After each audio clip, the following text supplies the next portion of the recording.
Part 33. The Prince is Very Fierce. Author, Guangguanggongzi. Chapter 321. Protect the Prince. A bloody storm swept through the palace hall, leaving behind 4 or 5 corpses in an instant.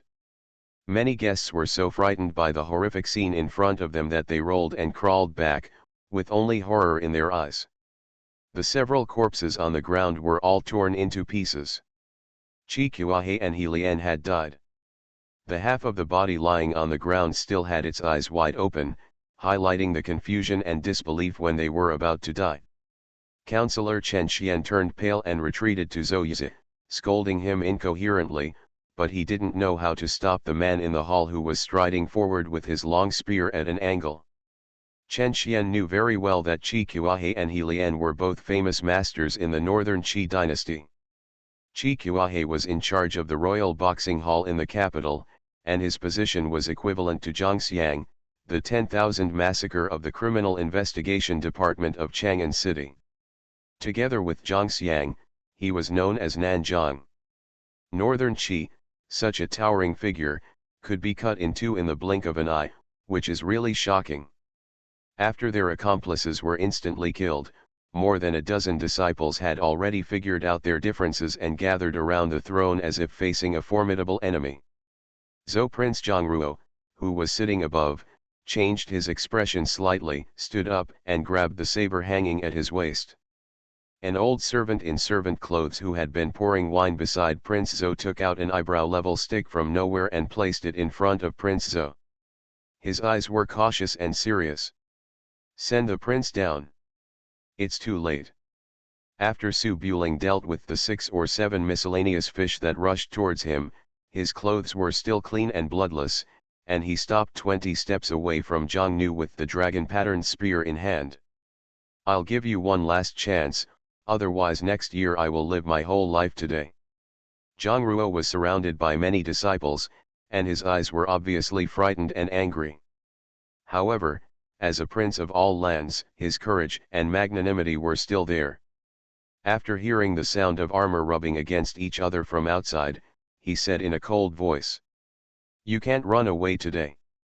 Su Buling's ears twitched slightly, and he realized that the troops around the palace had arrived. He raised his head and pointed at Zhang Nu above. "Think carefully, if I can't run away, you will definitely die in front of me." The old servant in front of Prince Zhou gritted his teeth. "My lord, this boy is unfathomable. I may not be able to stop him. Please don't act out of anger." Tap tap tap.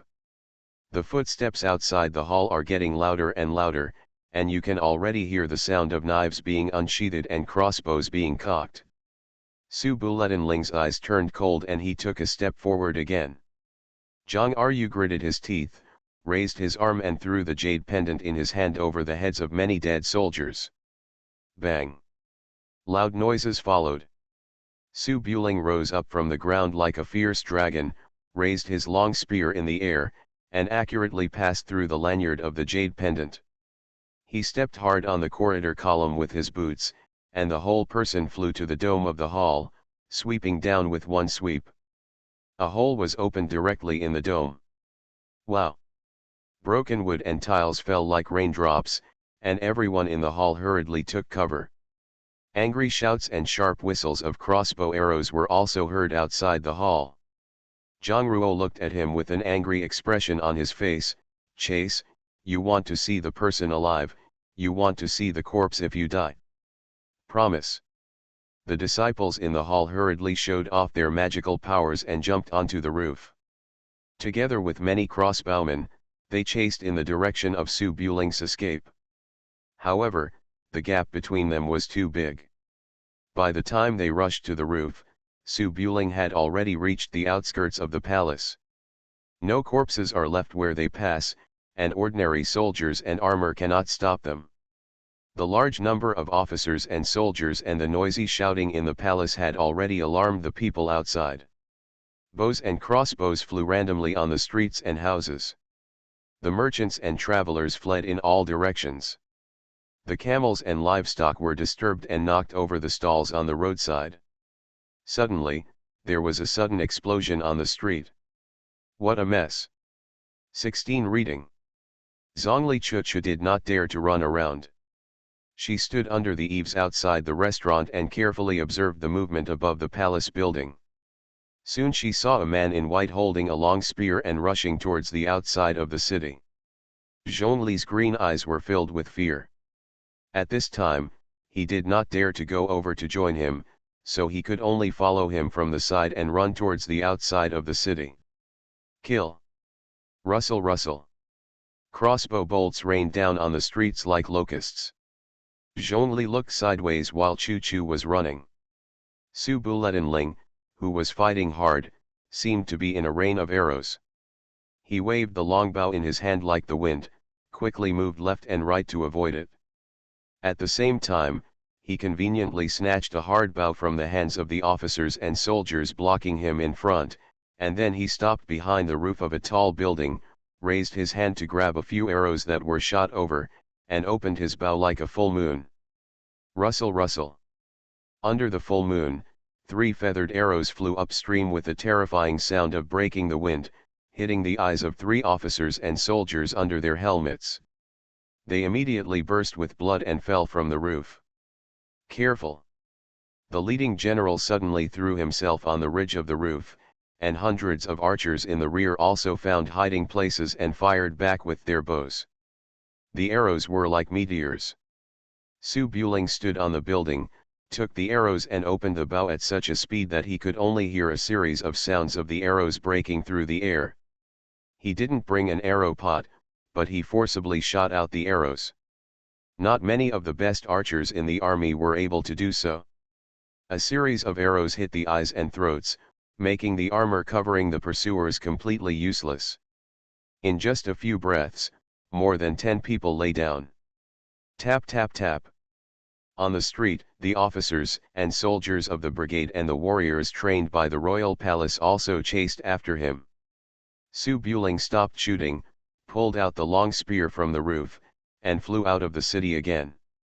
Fireworks and arrows shot up from behind, and a large group of officers and soldiers rushed towards the side, but the soldiers and horses in the distance had no idea what was happening in the palace. Su Buling ran above the house, so fast that only a white shadow was left, waiting. When the soldiers and horses who rushed over learned the news, they had already disappeared. In about half a quarter of an hour, Su Buling crossed the Black City and rushed to the west wall. The soldiers on the wall saw the fireworks and began to prepare for war, gathering towards the city gate. Zhongli Chuchu ran not too slowly, and only then did he dare to run to the vicinity and urged anxiously. "Mr. Su, run." He took out a dagger and prepared to climb up the wall, but Zhongli Chuchu felt his body lighten and was carried up by someone. Then he turned around and appeared on the top of the wall. Swoosh! Several feather arrows shot from a distance, and there were angry shouts from officers and soldiers. Zhongli Chuchu didn't care about being carried by someone, and was very alert to the arrows attacking from the surroundings, so as not to become a shield. Fortunately, when the arrow flew in front of him, Su Buling slapped it away with a spear in one hand, and jumped down from the top of the city at a high speed. The huge inertia made Zhongli Chuchu snort, but he didn't dare to move.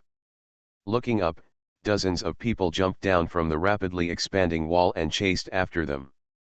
Zhongli Chuchu looked tense and anxiously said, "Put me down, I'll run by myself." Su Buling, who was carrying her, crossed the entire Black City in a short time. He was out of breath and had no time to respond.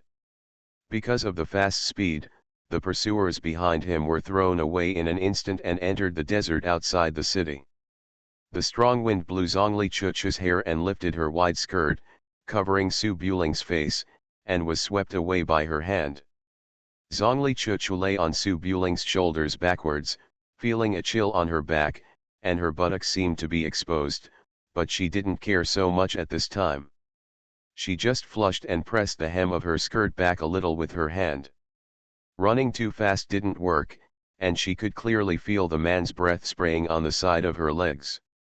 Zhongli Chuchu had goosebumps all over her body, and could only mutter to herself, in such an emergency, he should not be in the mood to watch. Seeing that the pursuers behind her had disappeared, Zhongli Chuchu raised her hand and patted Su Buling on the back twice. "Mr. Su, the pursuers are gone, let me down." Su Buling carried Zhongli Chuchu directly to the bushes where the horses and camels were placed, then let her down, untied the reins and climbed onto the horse. Zhongli Chuchu's face turned red and white, and she quickly fixed her skirt in a depressed manner, then turned over and climbed onto the camel, and continued to flee to the west. The prince is very fierce. Author, Guan Guan Gong Zi. Chapter 322. The bright moonlight shines on the endless sand sea, and the entire desert looks like a black ocean. Camels and horses galloped, drawing a straight line on the calm sand sea, and behind the straight line were countless sword lights and torches, coming from all directions like a sea tide. Because he was far away, Zhongli Chuchu hadn't noticed the thousands of kinky behind him. He was sitting sideways on the camel and following the horses at a fast pace. At this time, he had time to look at the man next to him. His original white clothes were stained with a lot of blood, and his hair was a bit dirty. Scattered, with beads of sweat and blood on his face, it was obvious that he had gone through an extremely dangerous battle. Zhongli Chuchu pursed his lips, but actually he was still a little angry in his heart, so he said, "Mr. Su, are you crazy? You are the crown prince of Prince Su, and you actually ran to Prince Zhou's palace single-handedly. Do you think you didn't die quickly enough?" Su Buletinling galloped his horse in the sea of sand, looking straight ahead. He stretched out his left hand, with a crystal-clear jade pendant hanging on his finger, swaying in the strong wind. Zhongli Chuchu was stunned for a moment, looking at the jade pendant stained with some blood, with a bit of disbelief in his eyes. "Is this all you want? I was just talking casually." Su Buling turned his head and said, Su Buling, always keep my word. If you open your mouth, I will not refuse again after I agree." Zhongli Chuchu pursed his lips and looked at the jade pendant that he had risked his life to snatch away. He was a little hesitant to take it, so he just said softly, I really just said it casually. If I had known that it would be in the hands of Prince Zhou, I would never let you take risks." Su Buling looked calm and threw the jade pendant to Zhongli Chuchu. A gentleman's words are hard to catch. Zhongli Chuchu caught the jade pendant with a bit of warmth, but his eyes still stayed on Su Buling's face, feeling a little hesitant. "I'm not asking you to return the favor. It's not necessary. You, sigh." Tap tap tap. Suddenly, the sound of horse hooves shook the earth half a mile behind. Zhongli Chuchu turned his head hurriedly, and his face suddenly turned pale. He saw that on the sand dunes in the distance, countless armored cavalry surged out like a swarm of ants, and the blades in their hands looked like a wave of waves in the moonlight. No matter how big the scene in the arena was, it was only about 100 people fighting each other. Compared with the thousands of cavalry charging and killing each other, it was like a child playing house. This overwhelming pressure was beyond the imagination of ordinary people in the arena. Zhongli Chuchu had never been to a battlefield. At this time, his green eyes showed a bit of fear. He couldn't tell how many cavalry were behind him. He just felt that the world was filled with blades, like a tsunami, pressing towards them. "Come over. Run quickly." Zhongli's beautiful face turned pale, and he rode a camel to escape quickly. However, the camel's endurance was amazing when traveling long distances. A short sprint was definitely not as good as the well-bred war horses under the cavalry, and he would be overtaken soon without any accident. After discovering that his white camel couldn't run even with all his strength, Zhongli Chuchu felt a little despair in his heart, and looked helplessly at Su Buling beside him. At this moment, Su Buling suddenly slowed down and said urgently, "You run first, and I'll stop them." Then he turned the horse's head. Zhongli Chuchu's face changed drastically, and her face showed a bit of anxiety. Don't go. If you do, you'll die. Su Buling glanced at Zhongli Chuchu, bring you here and I will send you back safe and sound. Let's go. Snap. The riding whip hit the white camel's butt, and the white camel that had just slowed down began to run wildly again. Zhongli Chuchu's eyes were full of astonishment, and he anxiously wanted to raise his hand to hold Su Buling, but he missed it.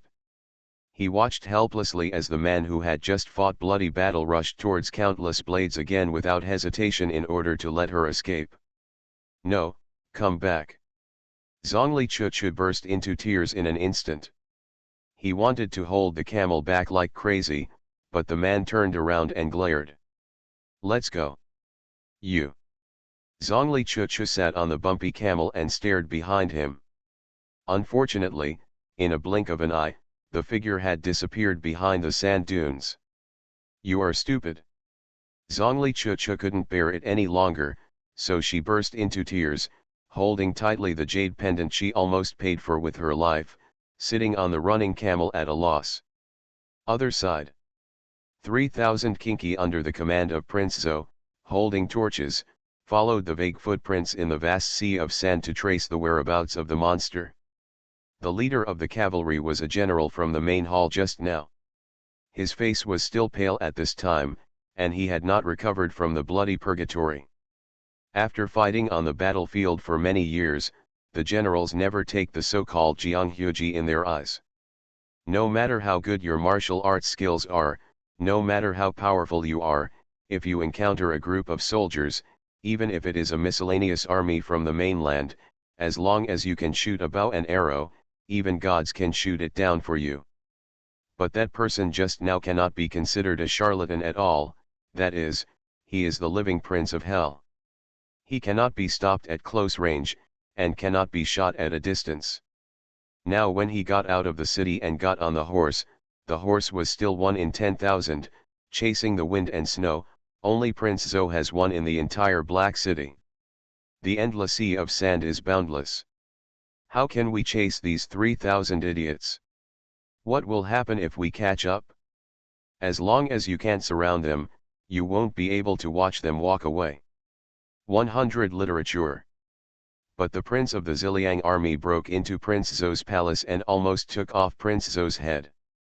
If he didn't chase him and let him come and go as he pleased, Prince Zhou would probably be angry to death. The general did not dare to go back empty-handed, so he could only wander around the desert with 3,000 Kinki. General, after we leave the city, we are in the desert. We can't even see the footprints clearly. How can we pursue him? The soldier next to him tried hard to identify the hoof prints in the yellow sand under the moonlight, and asked. The general glanced around with his sword in all directions and spat, "Pursue towards the west. After chasing for 2 days and finding no one at the border, we will go back to report." I think Prince Zhou's anger has subsided. The soldier nodded, and was about to say something, when he heard a soft sound of S. After years of training on the battlefield, he instinctively lowered his head to dodge, but it was too late. The general noticed an arrow coming and raised his hand to block it. When he turned his head, he saw the soldier who had been talking just now, staring at an arrow, falling from his horse. Hiss. The war horses in the rear raised their front hooves and passed over the fallen soldiers. The horses in the rear could not see clearly and stepped directly over the soldiers. Without even letting out a miserable howl, they turned into a pile of rotten flesh. Enemy attack. The general reacted very quickly, raised his sword and looked around, looking for ambushing enemy troops. But when he looked up, he saw a tall horse standing on a sand dune 100 steps ahead. On the horse's back sat a tall man, with a long spear hanging on the side of the horse and a strong bow in his hand. Under the moonlight, you could vaguely see a bit of contempt on the face of the man with the crown-like face. He raised his hand and raised his middle finger to gesture to him. "Your grandma's." The general was furious. He didn't expect this guy to come back and ridicule him instead of running away. Although I didn't understand what that gesture meant, the action was stimulating enough. Kill. Kill. In an instant, the 3,000 kinki became restless, as if they were going crazy, and rushed towards the bold and defiant single horse. Opening the bow and pulling the string, a rain of arrows rose from the sea of sand and fell overwhelmingly towards the sand dunes ahead. Su Buling obviously wouldn't stand and let people shoot him, so he turned his horse around and galloped towards the sea of sand. Next, there is the kiting tactic that is very common for cavalry. The one in front runs and the one behind chases, keeping an arrow's distance. The one in the back can't shoot in front, and the one in front can hit anyone casually. In terms of speed, no matter how good the horses of the 3,000 light cavalry are, they are no better than the snow-chasing hooves under Su Buletinling's crotch. What's more, the light cavalry wears armor no matter how little they wear. Su Buletinling wears a white robe without any weight. It's impossible to catch up. After the chasing kinki fired 2 waves of arrows, more than a dozen people were shot to death, so they hurriedly stopped the arrow rain to avoid sending arrows to the opponent. The general realized that the opponent's horse was too good, so he threw away all the dry food, arrows, pots and other items he had with him. He carried his sword and immersed himself in pursuit, hoping to encircle him. However, the difference in horsepower between the two sides was too great. It was impossible to make dumplings after going around separately. It's difficult to catch up. The horse's full sprint could not last long, and the pursuit only lasted for half a quarter of an hour before the cavalry slowed down. The general was furious, but he had no choice but to watch the man gallop away, but the guy didn't leave. Seeing that he couldn't catch up behind him, Su Buletinling also slowed down his horse speed, hanging slowly and leisurely an arrow away. The wind-chasing horse was still relatively naughty. When he found that the broken horse behind him couldn't run, he kicked his hind legs and swung his tail. Occasionally he spun and jumped and neighed. "Damn you!" The general's eyes were blood red with anger, and he jerked his horse and charged forward again. The cavalry behind him was also furious, and he raised his hand and fired a few arrows. As if he had found a treasure, Su Buling hurriedly rode over to catch the arrows. He shot down several people with 2 arrows in his backhand, and then continued to wait. Ah! The general was so angry that he almost went crazy. He gritted his teeth and raised his hand to stop the team.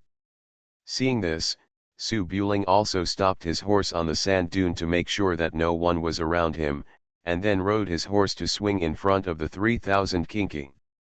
"Come here." The general's face turned red and he was furious. He sat on his horse and roared. A stone's throw away and in the wilderness, the sound was very clear. Su Buling glanced at the thousands of kinki who were standing there and glaring angrily, spread out his hands and said, "Are you still chasing me? If not, I'm leaving." The general held his weapon firmly and said nothing. Su Buling nodded, turned his horse's head, and disappeared behind the sand dunes. Before leaving, he calmly said, "A single rider rushes into battle to defeat the enemy, and a single horse crosses hundreds of rivers. The generals in the Yellow Sand and Black Sea are like ants, well, get as far away as you can." Hee hee. Thousands of miles of yellow sand became quiet. You are listening to novels at Bless Up channel. Wish you happiness and luck. Please subscribe to receive new novels. How do you feel about this novel? Please like and leave a comment. The Prince is very fierce. Author, Guan Zi. Chapter 323. Thank you very much for the reward from the leader of 1B in book Desolation. I am currently in Desolation. Thank you to Mr. Baxian Killer for the 50,000 reward. Currently in debt, 120/444, it seems that I will owe it until the next book. The night breeze was blowing. Next to a small lake on the Gobi Desert, a white camel lowered its head to drink water. The bright moon was reflected in the clear pool, changing its shape with the ripples. On the nearby mound, Zhongli Chuchu, wearing a loose red skirt, stood at the highest point and looked into the distance. The hem of her skirt danced in the wind, like a small flag in the boundless wilderness, guiding the way for wanderers far away. But under the black sky, the surrounding fields were silent except for the sound of the wind. Apart from the yellow sand, there was no trace of a human figure. This fool! Zhongli Chuchu's eyes were red, and the jade pendant was stuck tightly to his chest. He stood on tiptoes and looked around. Even though he was already tall enough, he still felt that he was not enough at this moment. He wished he could grow taller so that he could see further. After separating from Su Buling, Zhongli Chuchu ran dozens of miles westward and came to the inlet where he had rested during the day. He stood on the mound and waited for half the night. It was a pity that the young man in white who had been with him day and night was no longer there. Didn't show up either. At first, Zhongli Chuchu was still a little lucky, secretly thinking, with his martial arts skills so high, he will definitely be able to come back, and he will be back soon. But as time passed, luck turned into hesitation, and hesitation turned into panic. She also wanted to run back and have a look, but she was alone. Even if she had some martial arts skills, what could she do against thousands of troops? Just leave like this, what if he comes back? Zhongli Chuchu could only wait like this, not even daring to blink, feeling only regret. If you are not looking for trouble, you have to compare with others, you have to see if Su Buling is like other men. How could something like this happen? She really just said it casually, just to stay in Suzhou for a few more days and meet Su Buling a few more times to see if he would be like other men. Now she knew the answer. Unlike other men, Su Buling took it seriously. The so-called Siamese do what you say and repay kindness even if you just gave a steamed bun and a bowl of water when you were poor. When you repay your kindness, you can be rich and prosperous in your life. Zhongli Chuchu already knew that she was wrong. She should not joke with knights or gentlemen. It would be great if she did not wait in Suzhou and left honestly. Or don't compare yourself with anything, just let him treat you to a bottle of wine and a meal. Then the relationship between each other will be cleared, and we will still be close friends in the future. But just because of her random thoughts, she arranged a fatal job for someone. The favor he owed was paid off, but how should he repay what he owed? Zhongli Chuchu pursed her lips tightly, dropped the jade pendant that she might have paid for with her life on the ground, and then squatted down, her eyes full of hesitation and helplessness. Growing up, she had no relatives or friends. The only person she regarded as her closest relative was her master, who also lied to her. She thought that no one in this world, especially men, was good. Now she knows that there is still someone in the world to whom she can entrust her life, but when she found out, this person had already been lost, and it was too late to regret. Woo! Zhongli Chuchu stood up again and walked a few steps forward, but he didn't know where to go. If he went back to look for it, Su Buling's efforts to lure the enemy away would be in vain. If he left, no matter how big the world was, there would be no more enemies in the future. Where can I stay? I'm afraid I can only live in regret day and night. You shouldn't have left just now. If you want to die, you should die together. Zhongli Chuchu's eyes were a little dazed, and she stared blankly into the distance, praying to God to open her eyes and give her another chance, just once. She must bless that fool to be okay. Maybe sincerity leads to spiritual success. After praying for a long time, God seems to have really opened his eyes. A small black dot gradually appeared at the end of the field of vision, moving slowly in the boundless sea of sand. There was nothing under the moonlight, so the small black dot was very eye-catching. Zhongli Chuchu suddenly came back to his senses, staring at the black spot with wide eyes, not even moving, for fear that the black spot would disappear if he moved, and it was just an illusion. Hiss! The neighing sound of the horse came in the distance, and the white camel by the lake raised its head and snorted a few times. Su Buletin Ling. Zhongli Chuchu's whole body trembled slightly, staring at the black spot. It was not until he saw the familiar white clothes that he trembled all over, holding up the hem of his skirt and striding across the yellow sand.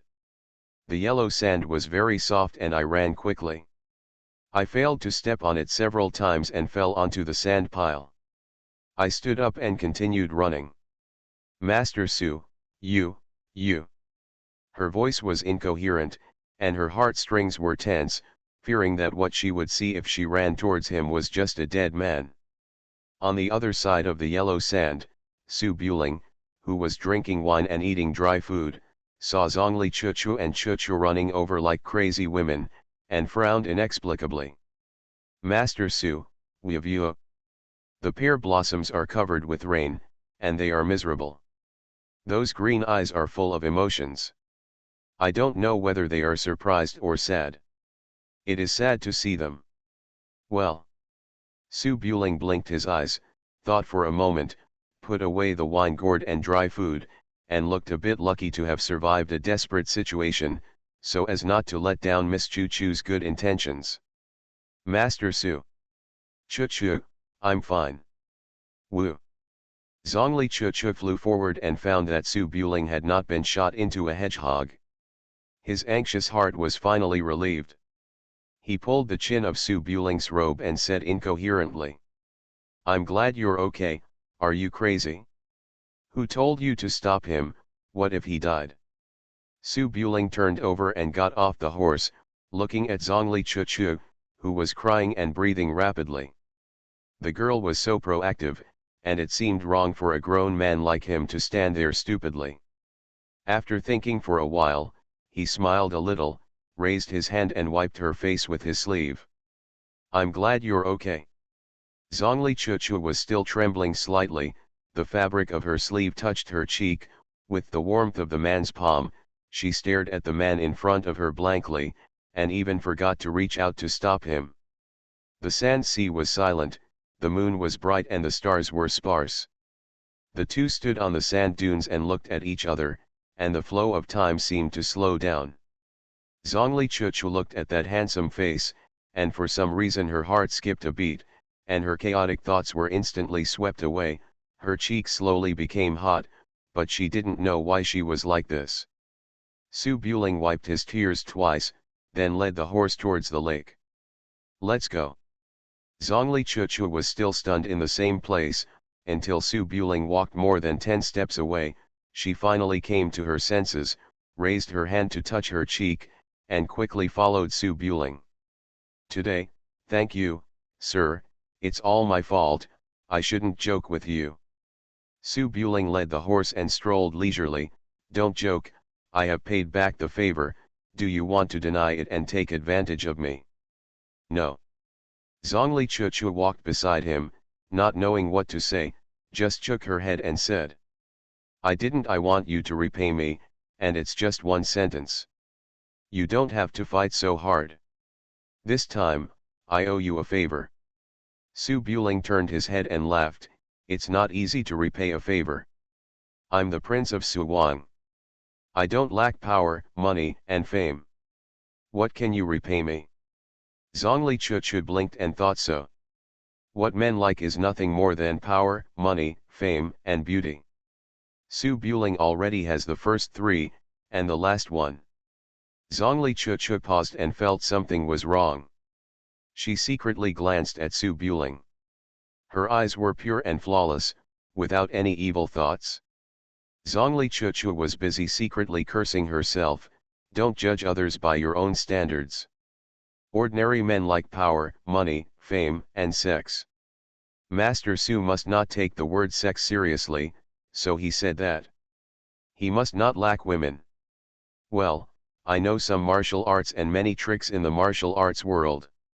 For example, the solution to the dragon lock goo is probably only known by me and my master in the world. I can always help you in the future. Su Buling shook his head secretly, thinking that this girl was a little slow-witted. She didn't understand even after being told so directly. He could only nod, that's right. The two walked to the lakeside together. Zhongli Chuchu picked up the jade pendant from the ground and wiped it. After a little hesitation, she didn't believe that such a decent Su Buling would be so attentive to Ning Qingyi. She asked, "Master, how did you and Miss Ning Qingyi know each other?" Su Buling spread a blanket on the flat ground by the lake and put the firewood that was not burned yesterday. The fire was relit, and he said calmly, "Nothing, Qingyi went to Chang'an to kill Zhangxiang, but she was badly injured because of her poor kung fu. I saved her life, and we got to know each other." Zhongli Chuchu nodded, sat in front of the campfire, and asked again, "I heard from her that the young master treated her, very special. Is it because Miss Ning is beautiful? In fact, a young master with talent and beauty should not care about these things, right?" Su Buling chuckled, "The orioles are singing on the island in the river. A gentleman likes a beautiful lady. I am not a hypocrite. I must like beautiful girls with good personalities. This is not something shameful. Why don't I care?" Ah! Zhongli Chuchu tilted her head slightly, thought about it, and felt that this made sense.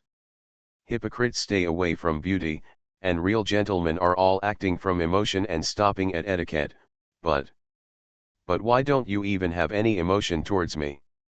Do you think I am not beautiful and have a bad personality? Zhongli Chuchu's frustration came up again. She sat sideways in front of Su Buling and pursed her lips.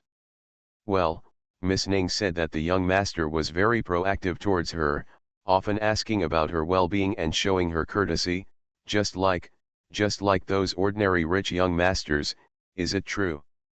Su Buling took a sip from the wine gourd and smiled, "Even birds know how to please females. Isn't it normal for men to show courtesy to beautiful girls?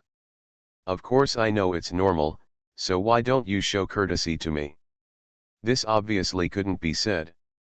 Zhongli Chuchu felt uncomfortable all over and raised her hand to touch her face, but she was helpless.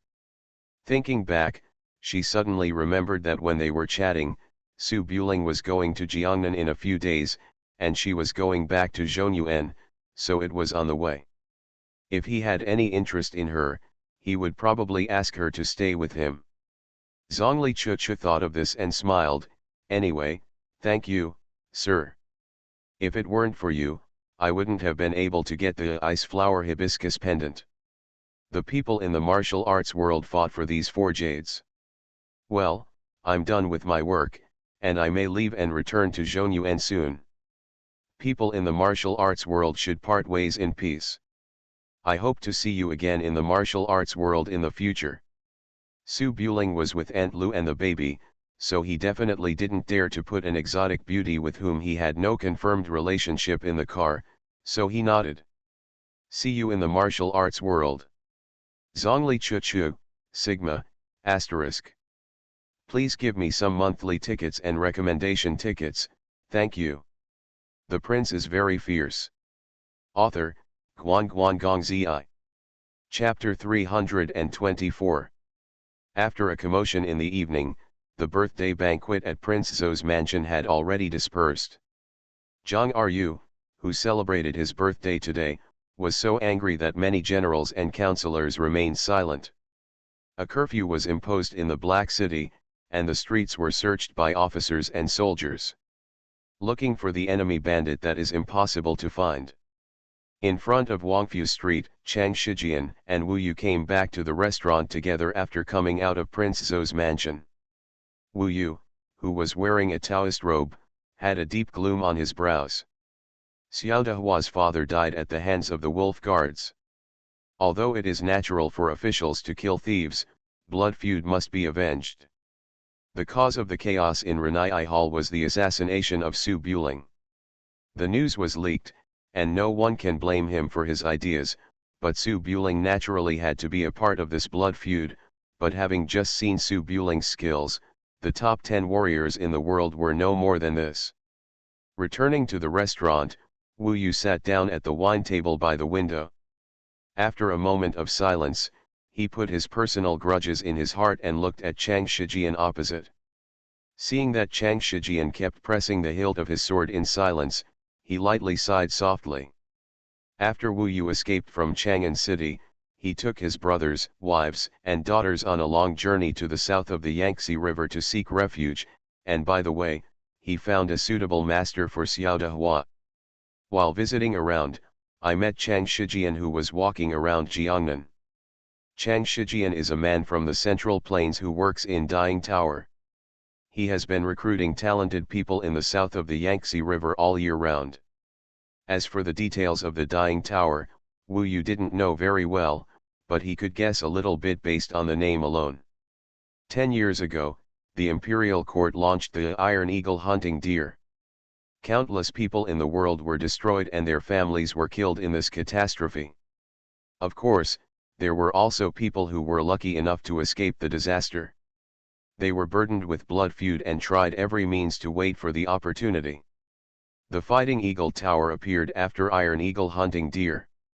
It was not the largest force among all the resistance forces, but because of its ruthless methods and many masters, it shocked the court as soon as it appeared. The poisonous warriors in the Fighting Eagle Tower. Li Hanzhong has been at the top of the list of wanted gangsters in the Criminal Investigation Department for many years. The remaining gangsters are equally famous, and he is the only gangster force in the world that wants to hide when the Wolf Guard sees it. Wu Yu has extraordinary light skills. His brother was chased to death by the Wolf Guards and he had a blood feud with the imperial court. After meeting Chang Shijian, he was naturally admitted into the Eagle Fighting Tower. As a newcomer who just joined the gang, Wu Yu didn't know how many people there were in Dayinglu or where their base was. He just followed Chang Shijian around the rivers and lakes. This time he came all the way to the Black City for the sake of Prince Zhejiang Rui. With the jade pendant in his hand, he used Chang Shijian's connections to find a suitable master for his niece. At present, it seems that this trip was in vain. Brother Chang, the jade pendant was taken away by Su Buling. It will be difficult to get it back. How should we arrange it next? Hearing Wu Yu's inquiry, Chang Shijian frowned and thought for a while. You have to get the jade pendant back, otherwise you won't be able to explain it to the superiors. Su Buletin, well, I just saw his skills. I'm afraid he's almost the same as the seniors in the building. I definitely can't get it back. I still have to go back and recover first intend. Wu Yu nodded, I have some grudges with Na Su Buletin.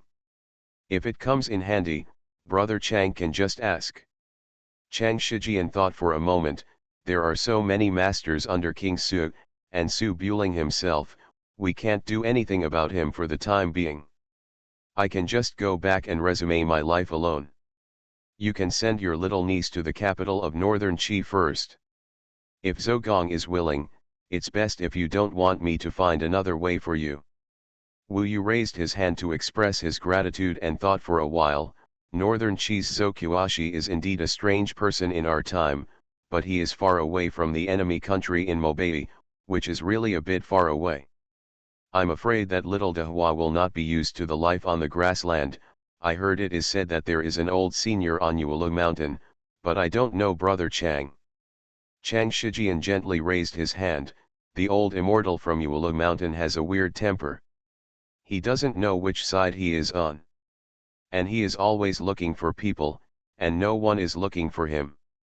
If not for this, we would have gone to visit him a long time ago. He was also taken back to the building to be worshipped. Wu Yu nodded lightly when he heard this. It was not easy to meet a famous teacher. There was no need to find fault with others, so he said no more at the moment. On the west side of the Black City, Suzhou City, 600 miles away, is still calm. It may take a few days for Su Buling's earth-shattering feat to be reported back. The palace of Noda in the city was brightly lit, with maids and servants coming and going. Under the supervision of the nanny Ding Xiang, various rare treasures from the mountains and seas were taken out from the storehouse, recorded on the gift list, and placed on the carriage. It is a long journey from Suzhou to Jiangnan. In order to make Su Buring and Mrs. Lu more comfortable on the way, the housekeeper has gone to Lanzhou to prepare a large boat, as well as the betrothal gifts, daily food and clothing utensils, etc. It would take 10 days and a half to sort it out. The scene in the courtyard of the back house is similar. Mrs. Lu, who had just lived in Suzhou for less than a month, began to pack her belongings again. In this world, it is not easy for a woman to travel anywhere, whether she is a poor commoner or a prince's family, and only those chivalrous ladies who do not follow etiquette have the opportunity to travel everywhere. Mrs. Lu lived in a high-walled compound since she was a child, and then went to Chang'an when she grew up. She may have learned a lot from books, but the only time she really traveled far was to Chang'an. She still rushed on the road slowly and had no free time to wander around. This time I went on a long trip with my baby, Dada, where I could travel around the mountains and rivers. The destination was my hometown that I had not been back to for many years. Mrs. Lu was naturally in a very good mood, and even a little impatient. In the boudoir, Mrs. Lu folded her belly band and panties and put them into the box in front of the cabinet, humming a popular ditty among the neighbors. She had just taken a shower, and was only wearing a close-fitting pink-colored coat, with her hair hanging on her back. She occasionally bent down to pick up the clothes under the cabinet, and her thin pants were stretched so tightly that it made people jealous just looking at them.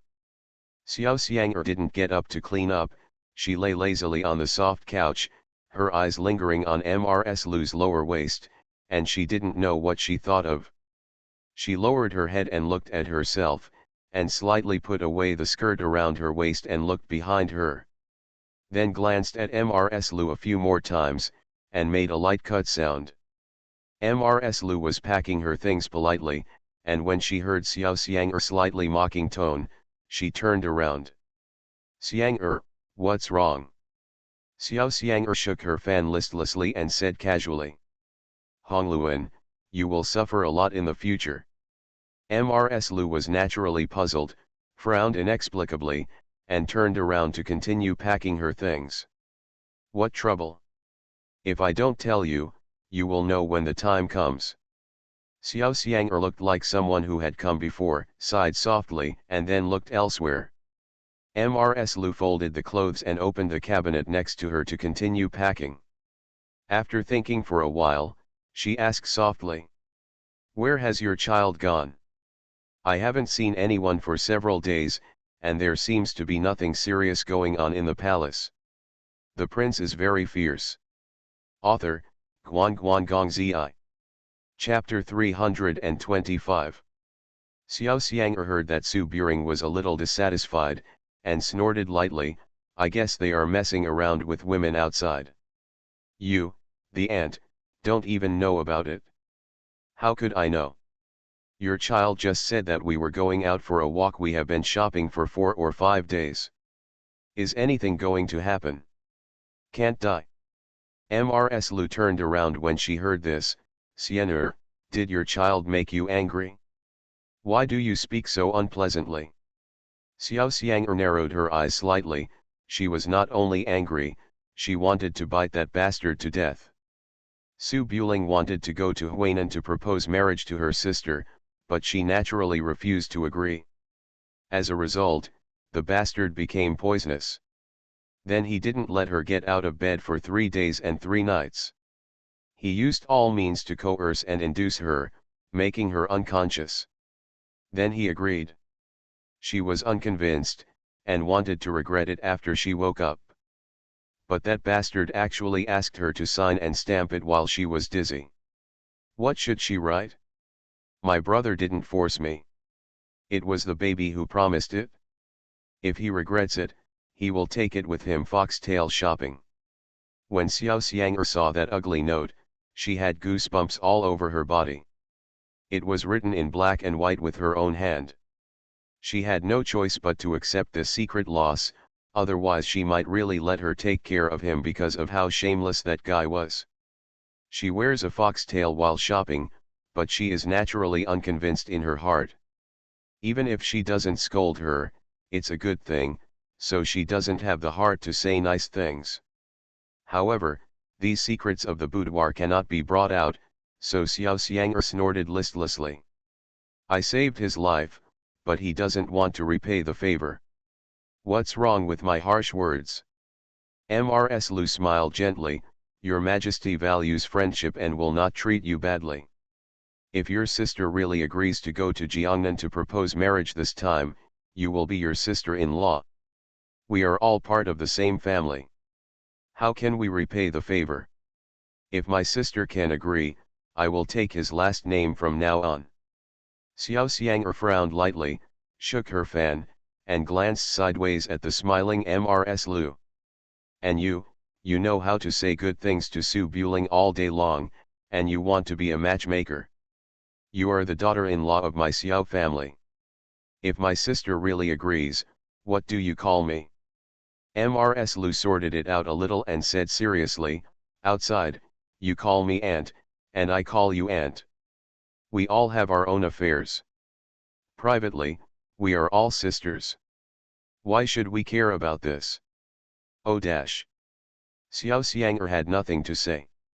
Mrs. Lu packed her things slowly, thought about it, and then said, "Your child's health is getting better. I'm afraid I won't be taking Lao Xiao with me when I go out this time. Aunt Dingxiang said she would arrange a maid for her. Do you think Yu Nu or Chiao Yi is better?" Xiao Xiang'er frowned slightly. "Yu Inu and Chiao Yi are several years older than Su Buling, how can you be his maid? You are the same. When you were in the capital, you were so guarded against thieves that you didn't even give a maid to the noble lord. Your Majesty, those who serve tea and water are all men. I really don't know what to say about you." Mrs. Lu pursed her lips, "That's because your child doesn't want to." Cut. Xiao Xiang'er closed her eyes and stopped paying attention. Mrs. Lu knew that she had been too strict in the past. After thinking about it for a while, she said nothing more and instead said, "The carriages and ships have been prepared. Your son is about to set off when he comes back. Why don't you pack your things? What's there to clean up? I might be beaten to death by my sister when I go back. Just prepare a shroud and a coffin for me. This will save you having to buy them locally." Well. When Mrs. Lu saw that Xiao Xiang'er was in a bad mood, she didn't say anything more. After packing her things, she walked to the standing cabinet next to her, raised her hand to open the cabinet door, and helped Xiao Xiang'er pack it. Because Xiao Xiang'er was kidnapped from Chang'an, the only things he had with him were a few lotus flowers and skirts. The rest were bought in Suzhou City. They were all fancy, including a chest-opening blouse for women from the western regions. Several pieces. Mrs. Lu glanced at it for a few times, then raised her hand to pick up the blouse and put it on her body. She felt blushing just thinking about it. She quickly folded it and put it in the box, and picked up a lotus flower Tibetan carp. The carp hidden in the lotus is a forbidden item, and the golden carp among them is like a dragon robe and a phoenix crown, which only the queen can wear. Mrs. Lu is very observant of etiquette. She has seen a lot of them before, but she has never worn this thing. At this time, Xiao Xiang'er was no longer the queen mother, and she had arrived in Suzhou City again. I guess no one cared. Mrs. Lu had heard rumors about carps hidden in lotuses for a long time, so she was naturally a little curious. After thinking for a while, she unfolded her belly band, hung it around her neck and tied it with a lanyard. Then she walked to the bronze mirror and stood on tiptoes. Jumped. The two carps playing among the lotus leaves swayed slightly, but they could not be seen alive. Xiao Xiang'er heard the sound, turned her head and glanced, and sneered softly, "You are stupid, there is no use wearing a skirt, you have to wear only a belly band, and then lie down and let the man, ahem. There are so many tricks." Mrs. Lu said oh with a vague understanding, untied and folded her belly band, and walked to the cabinet again. Just as she picked up a long dress, she suddenly found a small box underneath. Mrs. Lu looked back and saw Xiao Xiang'er shaking her fan lightly and ignoring her, so she opened the box and took a look, the fox tail, the golden quail egg, the wooden figure with Su Buling engraved on it, and the small hollow ball. Exquisitely crafted hand and foot shackles. Mrs. Lu tilted her head slightly and looked at the neatly arranged small boxes with some confusion. Although I accidentally saw a foxtail last time, no matter how hard I tried to think about it, I couldn't figure out its specific use. Mrs. Lu raised her hand and picked up the small hollow ball that she had never seen before. There were red strings on both sides, and she gestured a little. It didn't look like a pendant. Xiao Xiang'er lay on her side on the soft couch with her eyes closed and concentrated. She didn't see any movement for a long time. When she raised her eyes and took a look, she found that Mrs. Lu was looking at the ball she had just made. Her face suddenly turned red and she crawled in a hurry. He stood up and said, "Hongluan, why are you rifling through people's things?" he said and ran forward, trying to grab them. Mrs. Lu hid for a moment so that she could not grab it, and was a little curious. "Xiang'er, what are these things for?" Xiao Xiang'er had just made it in the past few days and had not used it, but now she is more discerning and asks questions before doing anything. Su Buletin let her get a lot of weird gadgets, most of which had great uses, and there were only a few such inconspicuous things. Seeing that Mrs. Lu and the curious baby didn't seem to find any specific use, Xiao Xiang'er blinked her almond-shaped eyes and looked casual. A torture device, nothing interesting to see. Tools of torture. Mrs. Lu turned her head and glanced at the hand and foot shackles, a little confused. "It's so delicate and wrapped in cotton. It doesn't hurt at first sight. It doesn't look like a torture instrument." Xiao Xiang'er had suffered a lot in the past. Seeing that Mrs. Lu didn't know whether to live or die, she thought about it, picked up the box and sat down next to the soft couch. "It's really a torture device. If you don't believe it, just try it and you will know." Mrs. Lu frowned slightly, walked to the soft couch and sat down, sitting in a dignified and quiet posture, looking at the small box curiously. In order to explain the effect, Xiao Xiang'er did an experiment by the way. He immediately pushed Mrs. Lu down, and then shackled Mrs. Lu on the soft couch with her hands and feet. "It's really a torture device. Look, you can't move it now, can you?" Mrs. Lu was lying on the soft couch, with her hands held high in handcuffs, showing her graceful figure. She was a little confused. "What's the use of this? It doesn't hurt." Xiao Xiang'er looked at it carefully. "As long as it doesn't hurt." Ahem, it's nothing, just open your mouth." "What are you doing, Weavua?" Xiao Xiang'er quickly tied the ball's tether around the back of Mrs. Lu's neck, then sat next to her and looked down at Mrs. Lu. "Hongluan, how do you feel?" "Wu dash." Mrs. Lu's eyes were a little annoyed, but she was speechless and couldn't get up, so she could only shake her head. There was a dim candlelight in the boudoir, and the mature and beautiful lady had her hands and feet restrained. She was lying on the soft couch and struggling hard, but she could only make a woo-woo sound. The scene was really weird. When Xiao Xiang'er saw Mrs. Lu's appearance, for some reason, she felt like a cat tickling her heart. She shivered involuntarily and quickly untied the rope. "It's a bit messy because I didn't save the manuscript. I saved tens of thousands of manuscripts for 2 or 3 days and then updated it. Otherwise, the quality would be even worse. I'm really sorry." You are listening to Novels at Bless Up channel. Wish you happiness and luck. Please subscribe to receive new novels. How do you feel about this novel? Please like and leave a comment.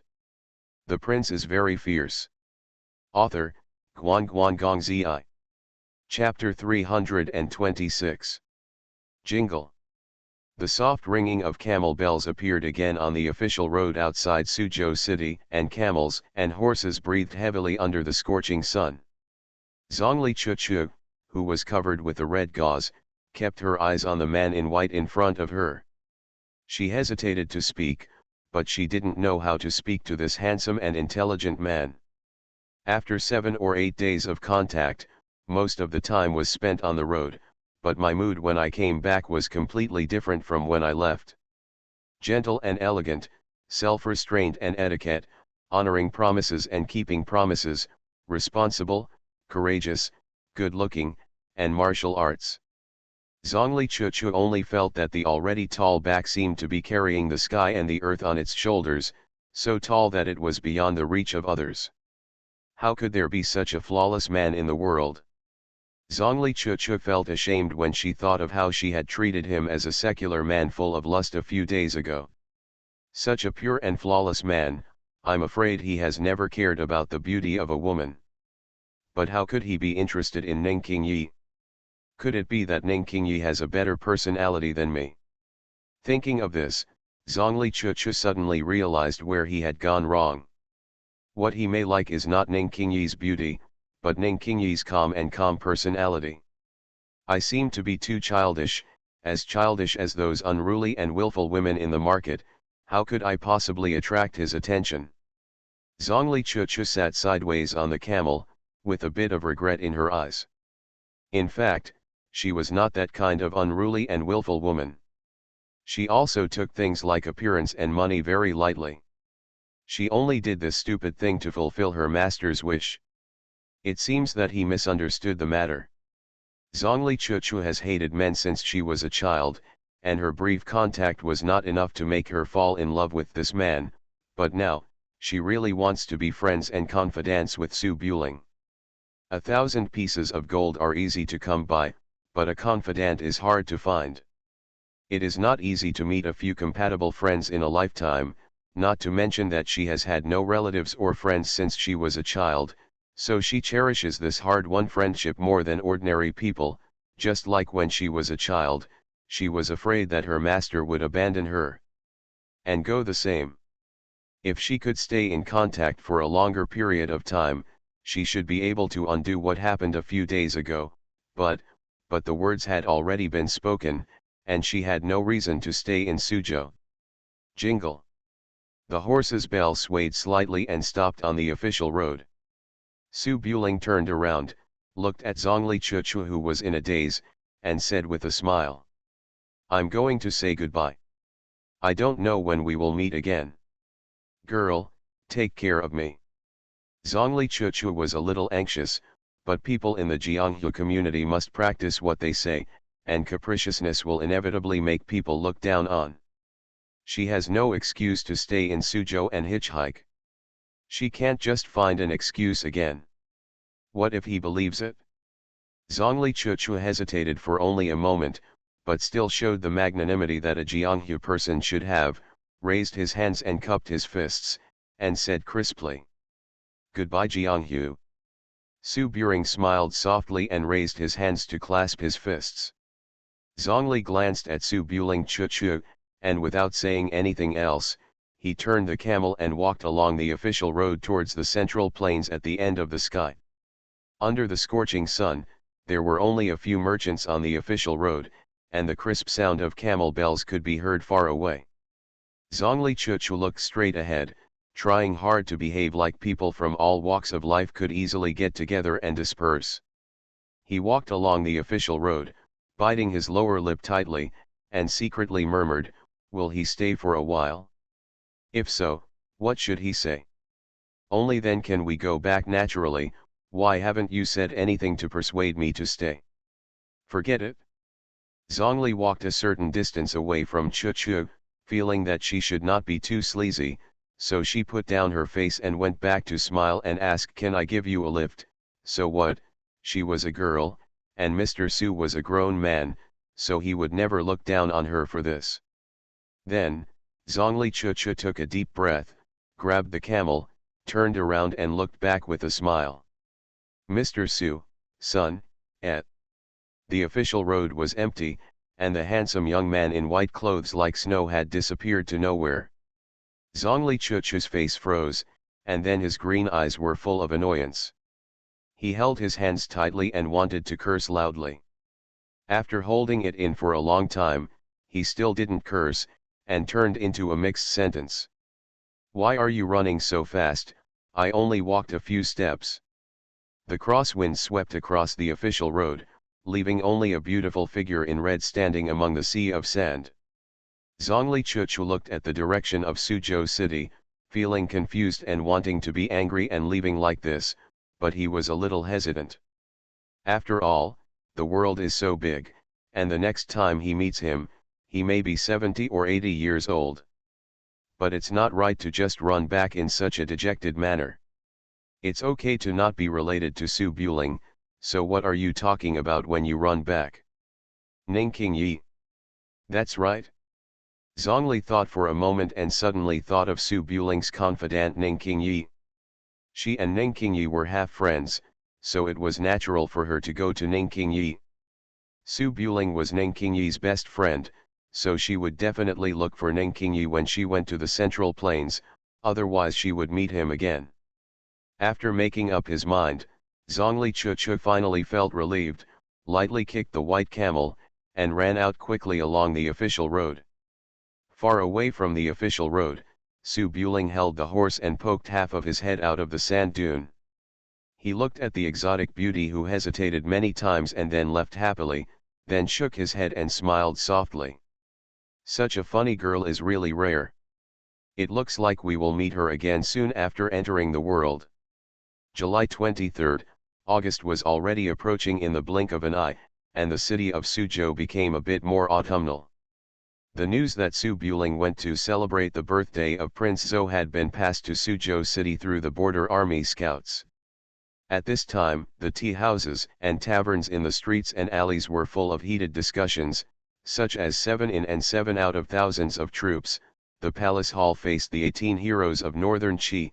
Zhang Ni was so scared that he crawled under the table on the spot, etc., as if he was sitting in the Prince Zhou's palace and watching it with his own eyes. When Su Buling was a child, his nickname was Little King of Hell. It was not uncommon for him to run out alone and kill dozens of people. It was not surprising that the people of Suzhou City felt excited. At noon, after seeing off Zhongli Chuchu, Su Buling returned to the palace, put down the dragon-patterned long spear in the ancestral hall, and came to the back house. Su Wang Suyu has been busy with the war in Yuanzhou recently. He stays in the general's tent in the military camp outside the city every day. He rarely comes back. There are basically only women in the back house. After Su Buling washed up, he came to the courtyard where Madame Lu lived. He wanted to visit his aunt and baby. He walked through the corridor and was still a few dozen steps away from Madame Lu's room. Suddenly, he heard a conversation. "I am Linger's aunt, and I have the responsibility to discipline her. So, if Linger does anything, you should tell me secretly. Remember to tell me secretly." "What should you tell me?" "Well, Linger will soon be an adult and will get married. Continuing the family line is a big deal, and it is also the responsibility of the elders. So if Linger has a girl he likes." "Okay, madam." Two voices, one mature and gentle, it was Madame Lu, and the other was crisp and cold, like a little girl. "I didn't know. The prince is very fierce." Author, Guan Zi. Chapter 327. Also, you've seen that Xiang. If she doesn't sleep at night and bothers you, tell me. "Okay, ma'am. Besides, madam, someone is coming." Su Buling had just walked near the house. Before he could eavesdrop carefully, the conversation in the house stopped. He paused, his eyes looked slightly surprised, and coughed lightly. After adjusting his clothes, he walked to the door and closed the windows. Outside the house, he raised his hand and knocked. "Dong dong. Aunt Lu. Come in." Mrs. Lu's slightly unnatural voice sounded. Su Buling raised his hand to push open the door, and looked up to see Mrs. Lu, who was wearing a light green dress sitting on a soft couch in the elegantly decorated boudoir. "Didn't say." In front of Mrs. Lu, there was a little girl of about 15 years old. Her black hair was tied into a big braid and hung on her back. She was not wearing any jewelry. She wore a long skirt with blue and white background that was relatively slim. She seemed to rarely get sunlight. Her face was as white as snow and her eyes were wide. It is as big as two black gems, with slender limbs. The whole person looks a bit thin, but not ugly, but it is completely different from a charming beauty like Mrs. Lu. Seeing Su Buling coming in, the little girl turned around and bowed. "See, young master." Su Buling raised his hand to show off his courtesy. He didn't recognize this girl, and she didn't look like Mrs. Lu's maid, so he chuckled and said, "Aunt Lu, what is this?" Mrs. Lu pursed her lips and smiled, "This is Nightingale, the maid Ding Xiang picked for you. She grew up in the palace and was originally trained as a retainer. You are so old and you don't have a maid to serve you, so I sent her to you. You, what do you think? Maid. Su Buletinling looked at Mrs. Lu's face and saw that she was not jealous or unhappy. He couldn't help but turn his eyes outside to see if the sun was rising in the west. The sun will definitely not rise in the west. Su Buling nodded, walked to Mrs. Lu and sat down, and looked at the little Nightingale. "Do you know martial arts?" Nightingale is not very old, but she is very courageous and has no restraint. "Young master, you know a little bit." "Know some." Su Buling blinked, feeling that this was a bit crazy. Usually those who say this in the world are ruthless people. "How many will it be?" Nightingale's little face was very serious. "I can do everything, you know." Su Buletinling looked up and down, "How are your skills?" Nightingale shook her head, "I just know how to do it, but I can't beat Uncle Yu. I can't beat Lao Yu." Su Buling blinked and nodded doubtfully, "You are still young, so don't worry. As long as you know how to do it, practice more, and make your body fatter, you will be able to fight. Your body is not suitable for martial arts, and your limbs, if you are slender, your hands and feet will be weak, and the upper and lower plates will be unstable. You can only use internal skills. Don't be greedy for too much. It is better to pick one thing and learn it carefully than to know a little bit of everything." Needless to say, Su Buling's martial arts skills were no matter how powerful the opponent was, but they were not as powerful as him, so he still had the qualifications to teach others. Nightingale listened very carefully, took out a small notebook from her arms, and wrote down everything verbatim. Mrs. Lu sat next to her, half understanding what she heard, and frowned. "I'm looking for a maid for you. I'm not asking you to teach a disciple. She just needs to be able to serve tea and pour water, warm the bed and fold the quilt. She looks so good now, and she's so well fed. How can she take her out?" Su Buling turned his head to look at Mrs. Lu and hesitated for a moment. "You really want to find a maid for me?" "I don't think I can use it." Mrs. Lu's expression was very serious. "You are already such an adult, the noble prince of the vassal, and even the people who serve tea and water are men. It's okay to have maids in the capital. If you don't want maids now, some gossipy bitches will say that I am an ant. Your control is too lenient. I didn't stop you from finding a maid to serve you, you don't want it yourself." Seeing Aunt Lu's sincere attitude, Su Buling looked at Nightingale half convinced and said, "You go down first, I will call you if anything happens." "Okay, sir." Nightingale bowed leisurely, turned around and walked out of the boudoir, closing the door. Su Buletinling nodded. He had a good sense of the little maid. He was about to talk to Mrs. Lu when he suddenly heard Nightingale, who had walked away, patting her chest and saying, "Scared me to death." Su Buling frowned slightly, thought for a while, but didn't say anything. Mrs. Lu's expression softened after the maid left and they were alone. She glanced at him for a few moments, then suddenly came up to Su Buling and took a sniff. Su Buling didn't care and opened his arms. "I just took a shower, there is no sweat smell." "Oh." Mrs. Lu looked Su Buling up and down. "Where have you been playing these past few days? I heard that you are very powerful. You ran to the Black City alone. Are you not afraid to reveal where you are?" "I have my own sense of discretion."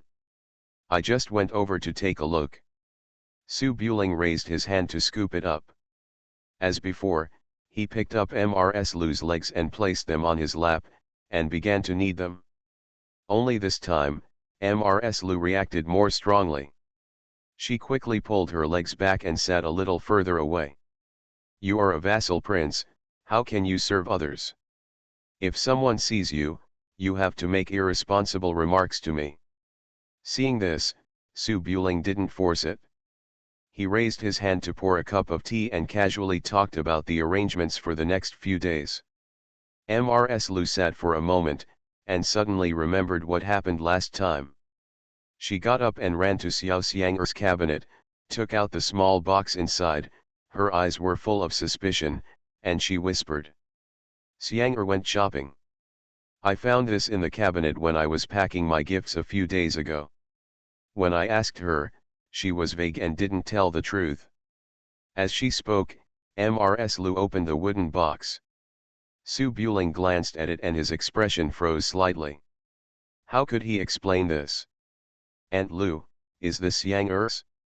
Why haven't I seen it before? What is it for? You don't know either. Mrs. Lu took out the things in the box and shook them in front of Su Buling. Xiang'er always makes some messy things. These things are not used for good places at a glance. It seems to be used to harm people. Su Buling touched his chin. Really? It doesn't look like it. Really? Mrs. Lu took the small box and wanted to pour it out for careful study.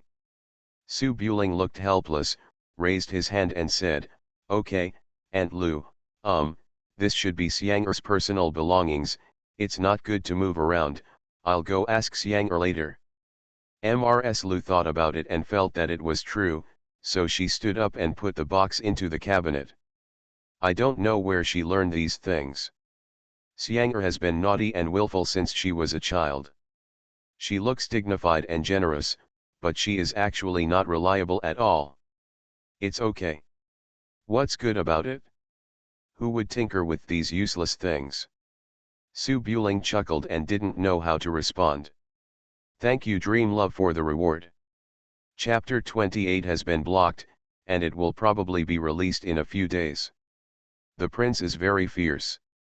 Author, Guan Gong Zi. Chapter 328. After running around for the past few days, he was indeed a little tired. Su Buling wanted to get a massage in Mrs. Lu's room, but for some reason, Mrs. Lu suddenly kept her distance and refused to ride on him, even if she expressed it or hinted. He rubbed his shoulders and dismissed. Su Buling had no choice but to give up. In the afternoon, Lao Xiao came over and said that King Su was looking for him, so he left the palace, got on his horse, and came to the bank of Yuanyang Lake. It has entered the Mid-Autumn Festival, and the colors of the Sea of Flowers have changed again. The flowers are still blooming and the fragrance is blowing. The never-ending wind sets off ripples in the Sea of Flowers. The wind chimes on the eaves of the wooden house jingle incessantly. Su Buling walked through the Sea of Flowers and stopped near the terrace in front of the wooden house. He looked up and saw Su Yu sitting alone on the edge of the terrace with a bottle of wine in his hand. He opened the cork and smelled it, but did not drink it. Su Buring raised his eyes and looked at Su Yu, who had white hair, with a bright smile. Father, do you have a problem with me? Su Yu sat a little lazily and patted the place next to him. I'm going to the south of the Yangtze River right away, traveling around the world. I don't know when I'll be back. Your mother is not here. Logically speaking, I, the father, should give you a few instructions before leaving. Su Buring chuckled, flew up and sat on the edge of the terrace, and glanced at the wine gourd in Su Yu's hand. It's not easy to get it from shopkeeper son, why don't you drink it? Su Yu didn't look old, but his white hair looked a bit weathered. He took the wine gourd and smelled it, and sighed softly. When I left Chang'an, I also brought a jug of wine with me.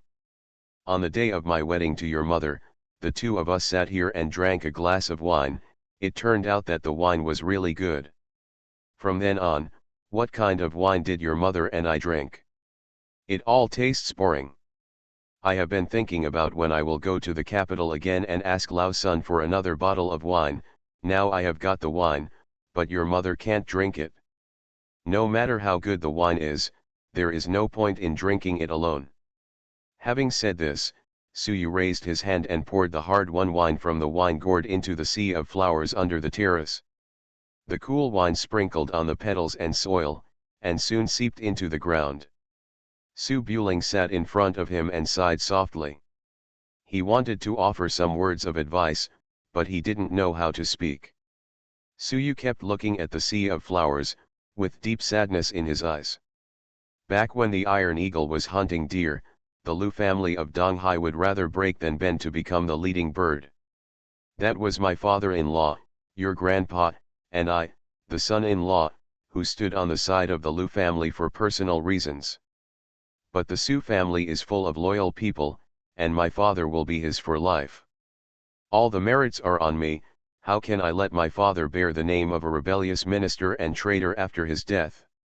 At that time, I weighed and weighed for a long time and was in a dilemma. Your mother didn't want to think about the war that had harmed the people of the world and hundreds of thousands of soldiers, so she advised me to think about the people of the world. I have thought about the people of the world. Both sides are in peace and peace.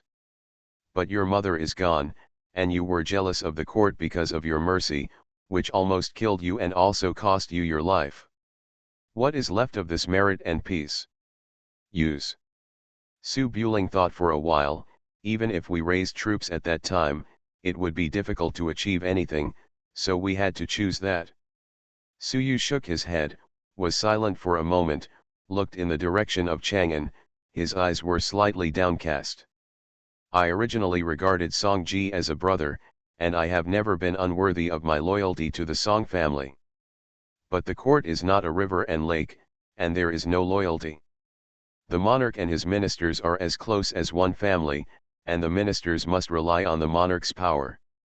Once they have a sword in their hands, the word loyalty is not worth mentioning. My father is loyal and does not rebel.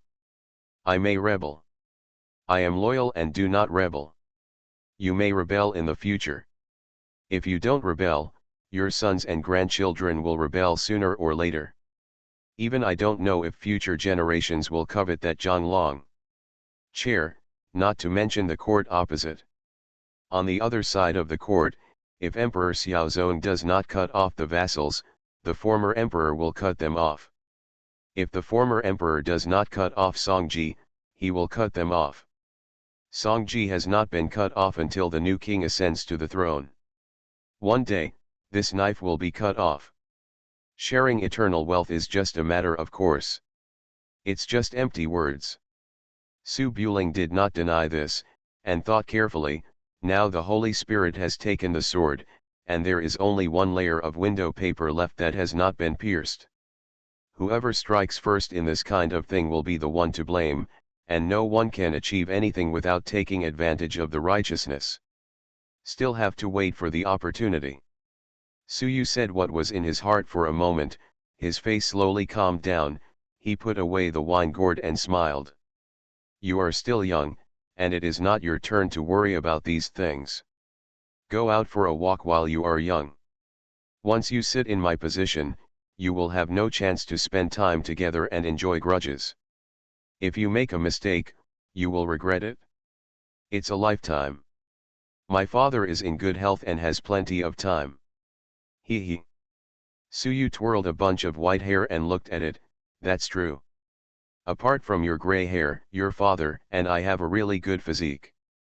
If you go out and have an impulsive temper, maybe I can send you away first? Su Buletinling spread his hand slightly, taking it as an instruction before leaving. Suyu glanced at Su Buring.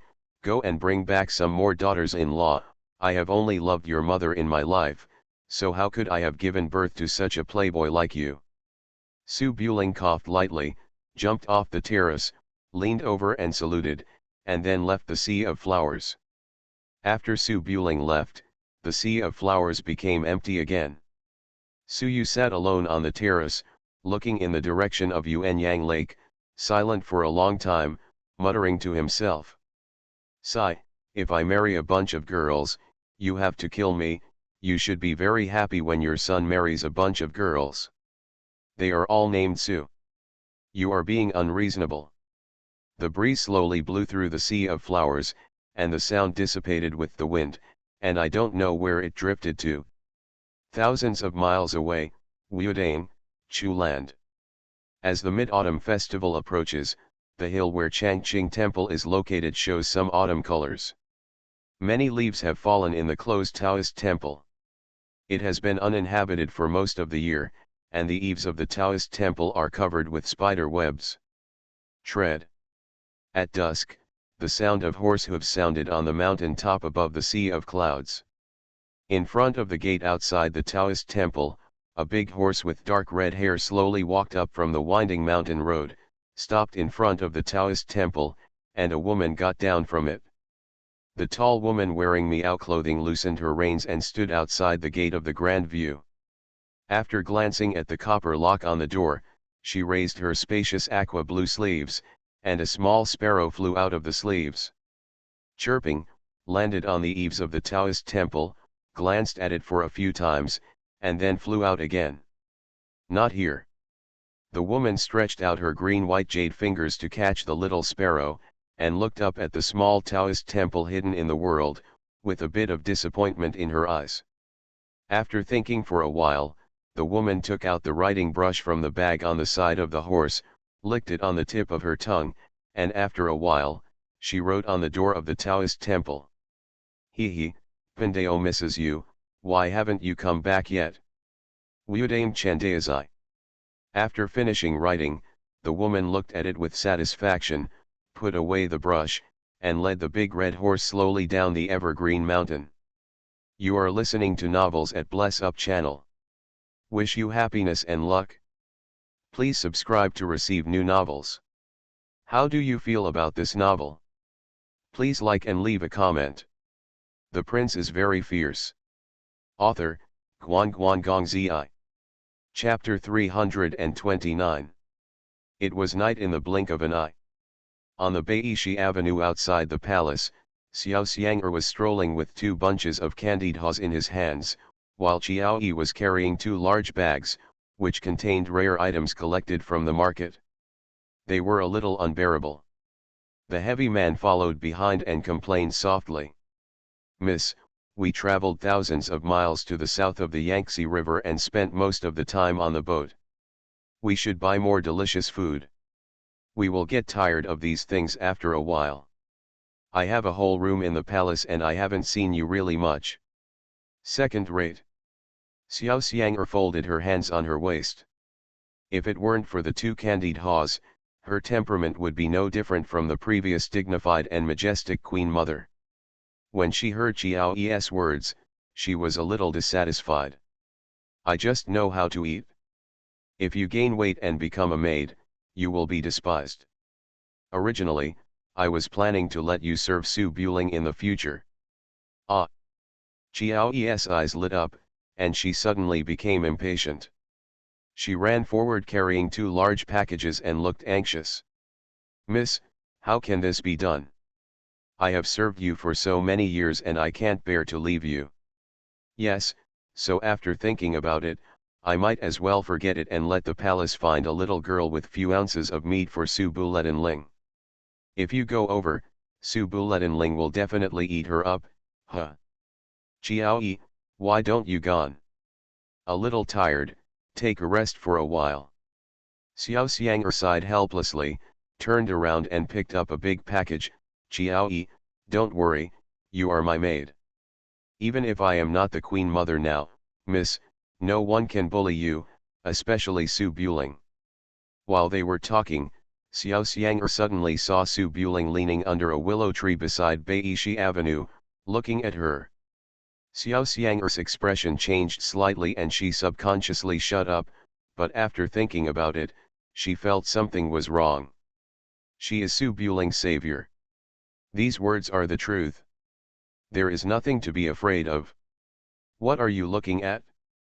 If you don't come here to help carry things, Qiao Yi is exhausted. Su Buling shook his head and chuckled, walked to Xiao Xiang took the two large packages, his eyes were particularly gentle. Baby, why don't you let the guards carry it? Xiao Xiang was very dissatisfied with the title of baby, but she corrected her many times to no avail. Gradually she got used to it. She walked in front like an elder and said calmly. I used to be surrounded by people shouting at me wherever I went, but I've long since gotten tired of it. Just let them follow me in the dark. Why don't you ask me to accompany you? Who knows where you died? I couldn't find anyone for 7 or 8 days. Xiao Xiang took a few steps, remembered something, turned her head and said, it's sunny today, so I didn't want to go out, but Hongluan kicked me out. Su Buling was a little confused, what's wrong? What else can I do? The palace has arranged a personal maid for you. Before I saw you, Hongluan called the little girl over and greeted her like a real daughter. She almost thought she was his goddaughter. He kicked me out today. Must be teaching that little girl how to snitch. Su Buling chuckled, naturally it was difficult to answer. While chatting, Su Buling turned his head and looked at Jiao Yi after entering the palace gate. You should go back to your room first. Jiao Yi had a strange look in her eyes, and she took the package back very wisely and ran quickly into the back house. Xiao Xiang's body stiffened slightly, she stopped talking, her expression changed a bit, and she followed Jiao Yi back, but before she even took half a step, she was stopped by Su Buling. Xiao Xiang raised her cheeks, held the candied hawse on her chest, took 2 steps back, until she was leaning against the corner of the veranda, unable to retreat, and then she forced herself to calm down and said. You, what do you do? Su Bulenling smiled playfully, raised his hand to hold the mature and beautiful face, rubbed it, and pulled it. Xiao Xiang was immediately annoyed and raised her hand to push Su Buling. You are presumptuous. Don't be here. After Su Buling leaned down and took several sips, he was finally satisfied. He let go of his hand and pulled out a candied hawse. I went out a few days ago, and it seems that I got poisonous again. I'll just poison you to death. Xiao Xiang wiped her red lips, glared angrily, then ran back with her head buried in her chest. Su Buling took a bite of a sweet and sour candied hawse and said with a smile. Baby, come to the study to find me when you are young. Go away, you have a beautiful idea. Xiao Xiang walked in a hurry and disappeared into the corridor in the blink of an eye. Su Buling muttered to himself, what you say is not what you mean, and turned around and walked to his courtyard, ready to dress up and have a date with the baby in the evening. After returning to Suzhou, the 8 palace guards returned to the team. Lao Xiao took a group of disciples to read Spring and Autumn next month. Su was not used to living alone. Except for washing up in the morning, he usually did not ask the maids to come over. In the courtyard there are fewer people than in Chang'an. It was a dark night, and there were no lights in Nyoda courtyard. Su Buling returned to the bedroom, closed the door, and went to the cabinet, ready to find a robe suitable for watching the moon at night. Just as he opened the cupboard door, Su Buling noticed from the corner of his eye that there was a pair of bright black eyes staring at him on his bed. He held his breath and made no sound. He really didn't notice it when he came in. Su Buling returned to his room in the heavily guarded back house of the prince's palace. He was really frightened when he suddenly saw these eyes. He turned his head and looked around, only to find a little girl huddled under the quilt on the dark bed. Inside, he was lying on his side, looking at him with a serious expression. Son. Su Buling looked around and found that he was in the wrong room. He looked a little confused. Nightingale, what are you doing? Nightingale was very thin and small, and she was barely visible under the quilt. She did not get up at this time, and said seriously. Sir, warm the bed. Warm the bed.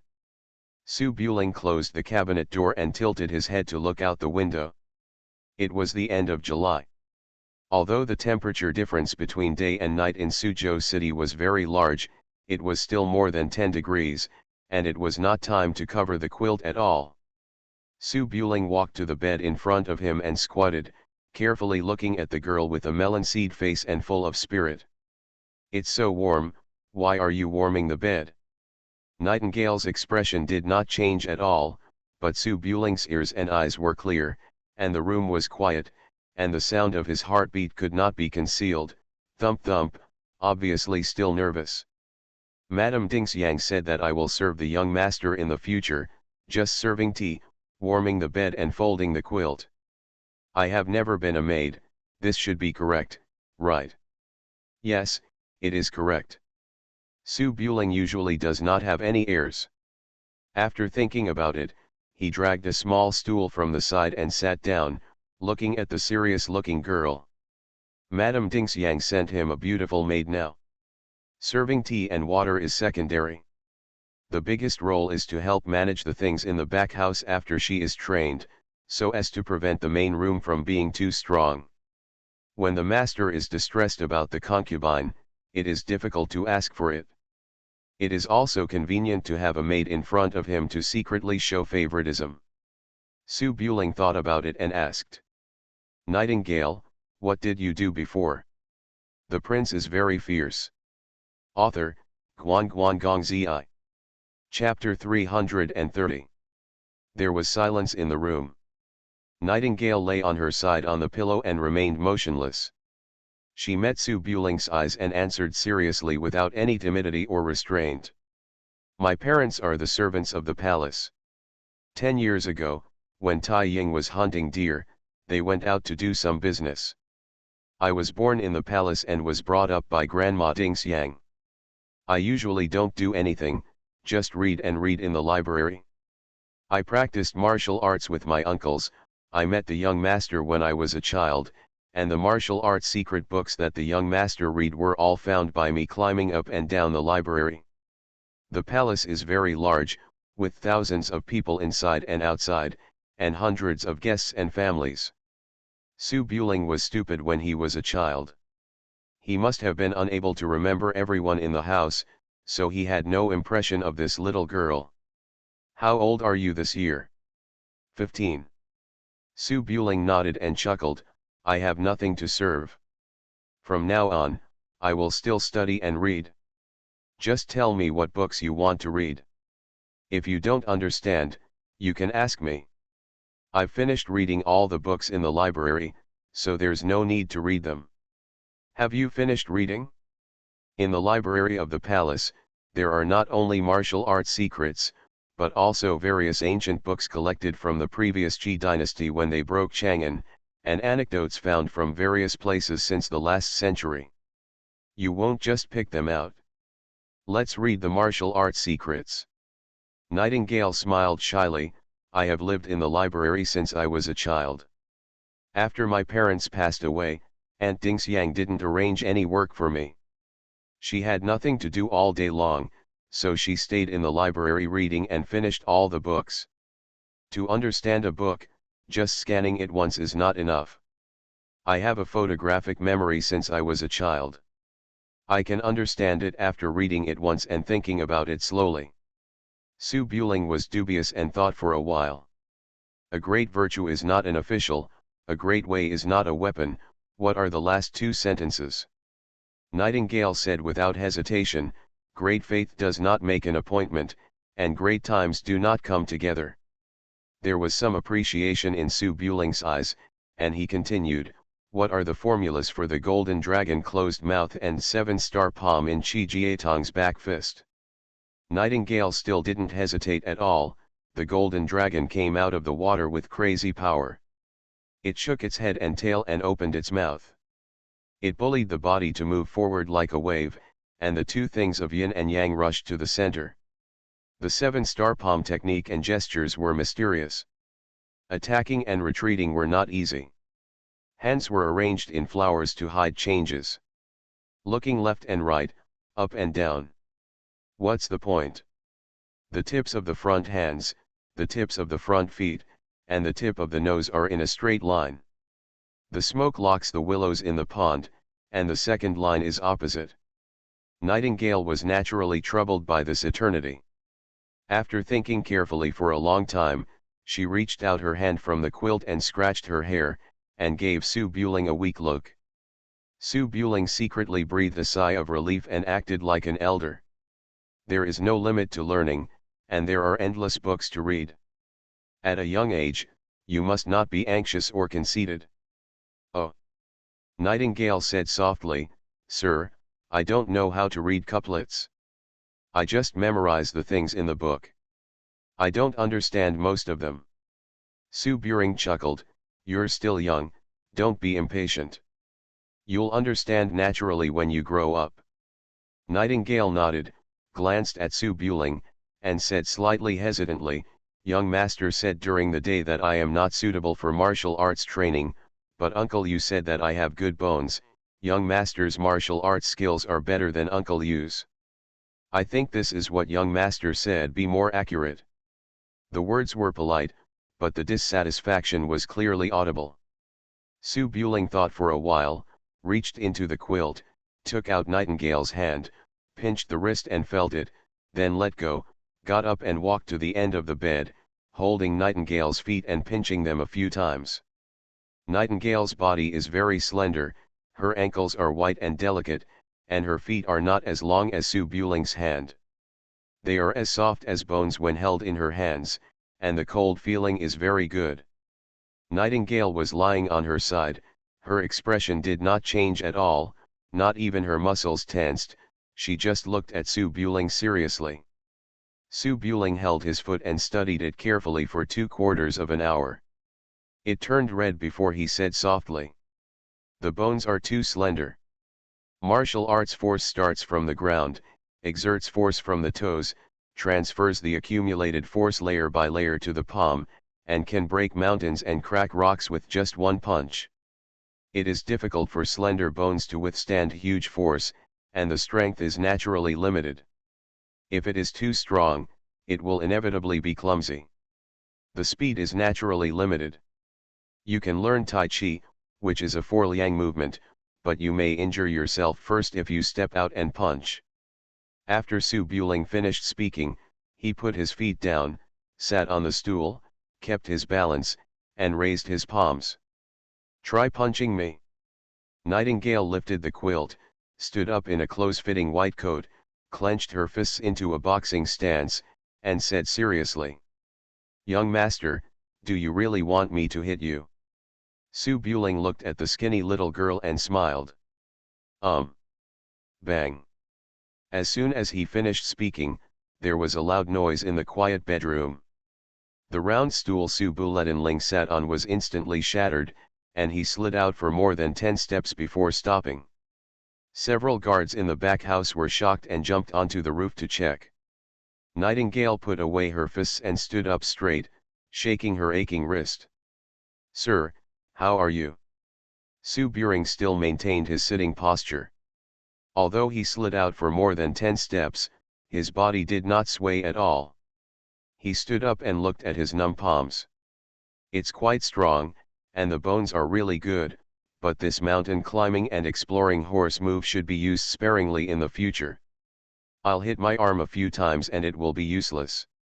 Nightingale showed a bit of excitement. "I will follow the teachings of the young master. Do you want to punch me and show me? You can't bear it?" Su Buring shook his head. Seeing that little Nightingale was a little disbelieving, he gathered his strength and concentrated his energy. He closed and released his right fist and punched the wall of the bedroom brazenly. Bang! A dent suddenly appeared on the wall, the whole bedroom shook obviously, the beams and columns creaked, and tiles fell outside the window. Nightingale shivered in fright, and the joy she had felt just now was gone, and she looked at the beams carefully. Su Buling put away his fists and warned seriously, "It won't collapse until you punch it out and take it back. Otherwise, you won't be able to hold it back if you punch too hard. Just like now, if your fist goes out and the house collapses, you will be hurt. Beat him to death. Okay, go back to sleep and I'll teach you Kung Fu when I have time." Nightingale took out a small notebook and wrote down the words. She still had some unfinished thoughts and scanned the room. Aunt Dingxiang asked me to follow the young master from now on. Where should I sleep? Su Buring looked a little helpless and raised his hand to point to the side room. The personal maid naturally sleeps in the common room, she can't sleep with me. Oh. Nightingale nodded and trotted into the side room connected to the bedroom. Su Buling has lived alone all year round and has never slept with anyone in the same room. Suddenly there is an extra maid, which is a bit unaccustomed to him. I took off my robe and lay down in the warm quilt with a hint of girlish fragrance. I couldn't help but mutter to myself, how corrupt. In recent days, I have been riding horses in the desert. I have never had a good rest even by meditating when sleeping. When I touched the pillow and the environment was so comfortable, I fell asleep naturally. The nightingale in the common room seemed to be a relatively well-behaved girl. She lay down quietly without making any noise. Even her breathing was inaudible, which did not disturb her sleep. I don't know how long it took, but while Su Buling was half asleep, the sound of light footsteps suddenly sounded in the corridor outside the door. Su Buletinling woke up suddenly, said to himself, it's over, turned over and ran out. Unfortunately, it was obviously too late. He rushed to the empty room in the study, rushed to the door, kicked him twice, and then hurried back, suppressing his anger and cursed in a low voice, you bastard, poison me to death, forget it. Hey, baby, don't be angry. Su Buling didn't even put on his shoes, so he hurriedly chased out.